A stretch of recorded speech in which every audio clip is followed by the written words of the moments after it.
Hey there, as timeshare owners for over 15 years, as well as huge Disney fans, Disney Vacation Club has been the one timeshare system that has eluded us all this time.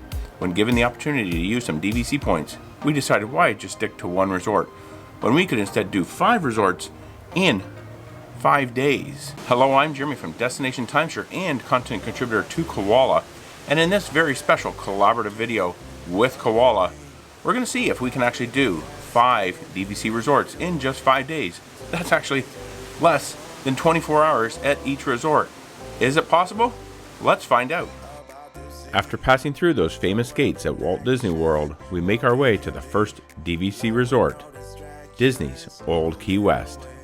Comparatively, this is what we're most used to when it comes to timeshare.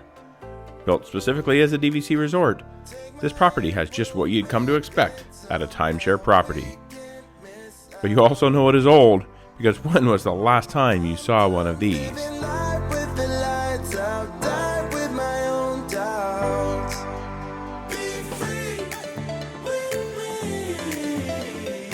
With its Key West charm, it comes to light at night, and after the sun goes down, it's time to head back to our room for the evening.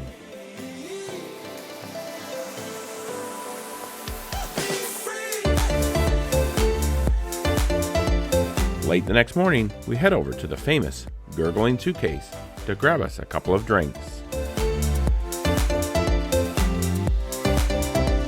Just take a look at those colorful and tasty concoctions.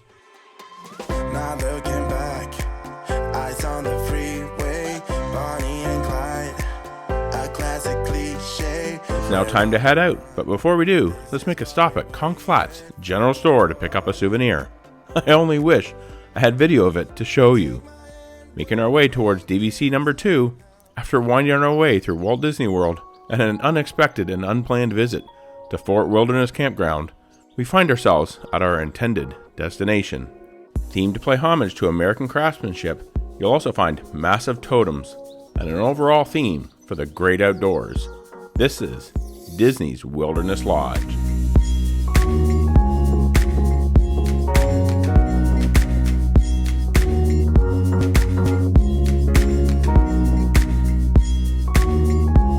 The lobby here is incredible.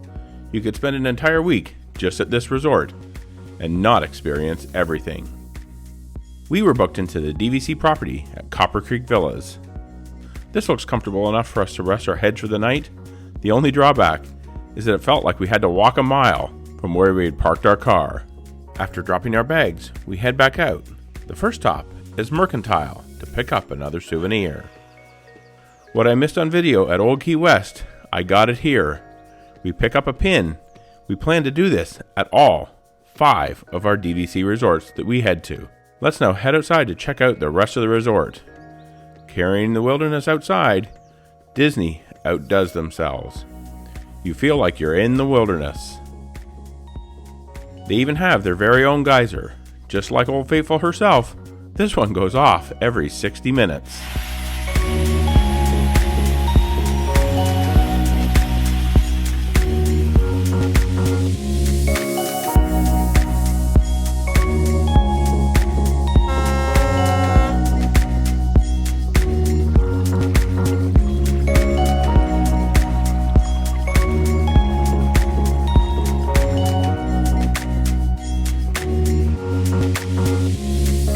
It's now time to wind down with some dinner as we head over to Geyser Point Bar and Grill.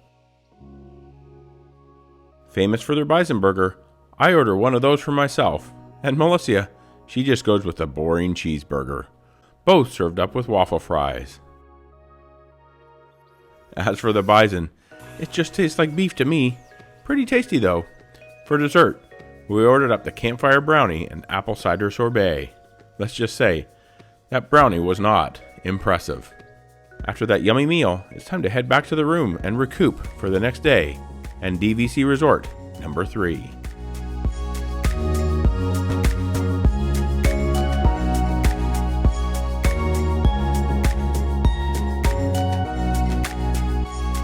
Themed for early 20th century boardwalks of Atlantic City and Coney Island, this resort is truly one of a kind, reflecting on this bygone era.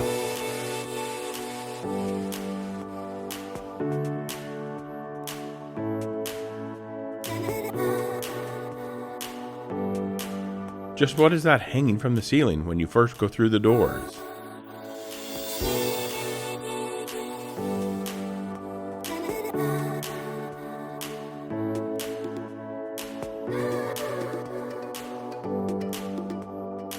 Beyond that is a beautiful lobby that we pass through as we head to our room.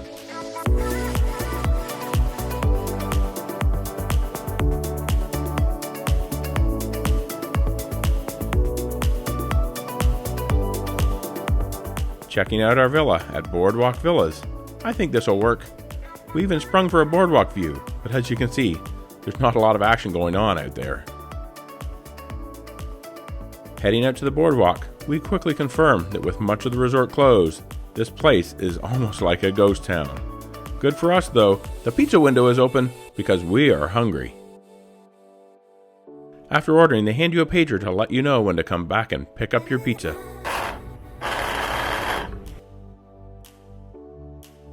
It's time to dig into this sausage and mushroom pizza. It looks delicious. Of course, what is a great quick meal without some dessert? Time to head down the boardwalk to the bakery, where we pick up a Mickey-shaped brownie and the most wonderful looking cupcake. Let me tell you, they did taste as good as they looked. Since Epcot is just a short distance away, you can catch a boat ride right from the boardwalk to International Gateway. But before we do, we need that resort pin. Better head in to Screen Door General Store for that coveted souvenir.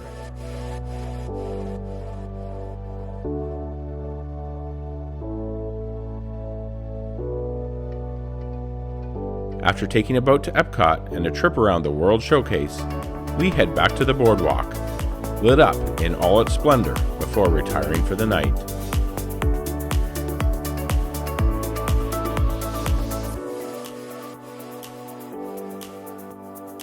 As another dawn greets us, this time with a sunrise over Crescent Lake and Disney's Yacht Club, it's time to head out. Along the way, we make our way through the fun, carnival-themed pool of Boardwalk Villas before driving off to resort number 4.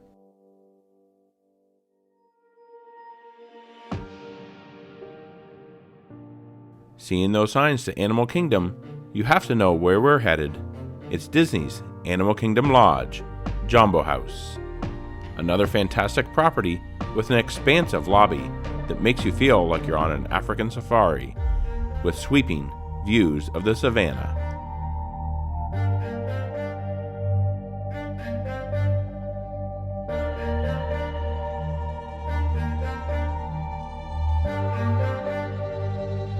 Here at Animal Kingdom Lodge, you can head outside to the Savannah viewing area to check out the wildlife.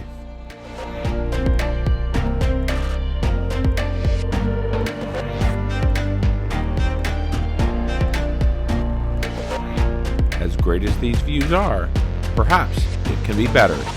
For those with a Savannah View villa, what more can you ask for but great views of the wildlife, all from the privacy of your very own balcony. We watch as the zebras and giraffes come out for something to eat, all while the sun sets over the savannah. The next morning, we need to make sure we get our Disney Resort pin, but with the gift shop closed in the main lodge, we head over to Gadani Village, the main DVC property at Animal Kingdom Lodge. Outfitted with its own pool and amenities, this looks like a great place I could stay and relax without ever making my way to any of the parks.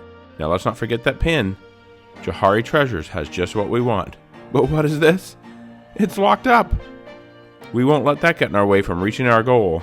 Time to ask an employee for help. Pin now in hand, we're on our way. The journey to the next resort takes us past Disney's Art of Animation, Pop Century, and after passing under the Disney Skyliner, there's Caribbean Beach Resort.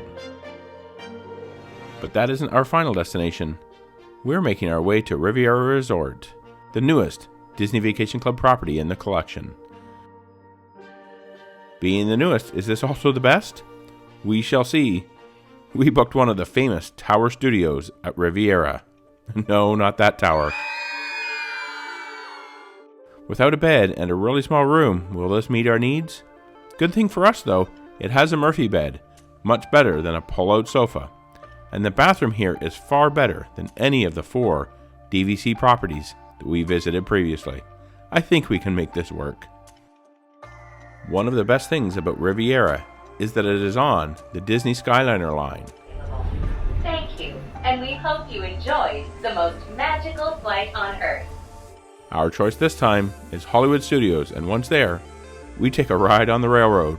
But not just any railroad, it's Mickey and Minnie's Runaway Railway.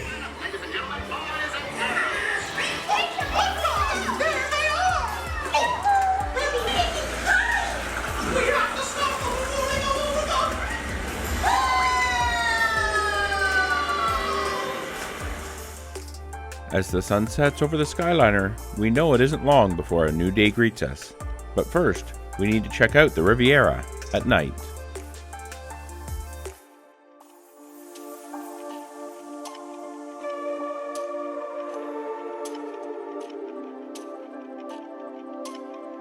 The next morning, we venture out to see what this resort has to offer.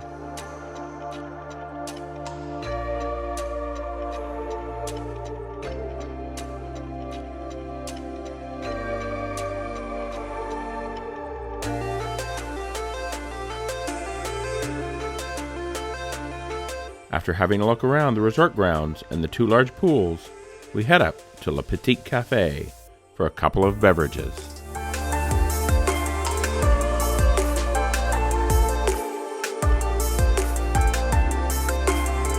Some lemon cheesecake and a delicious cupcake as well. Eating here has you feeling like you're hanging out in a lovely cafe in the European Riviera. And of course, after a light snack, we can't forget that final Disney Resort pin to complete our collection. We head into La Boutique to pick one up. So I asked at the beginning of this video if it could be done. 5 Disney Vacation Club resorts in just 5 days. Well, it looks like it can be. And we have the 5 resort pins to prove it.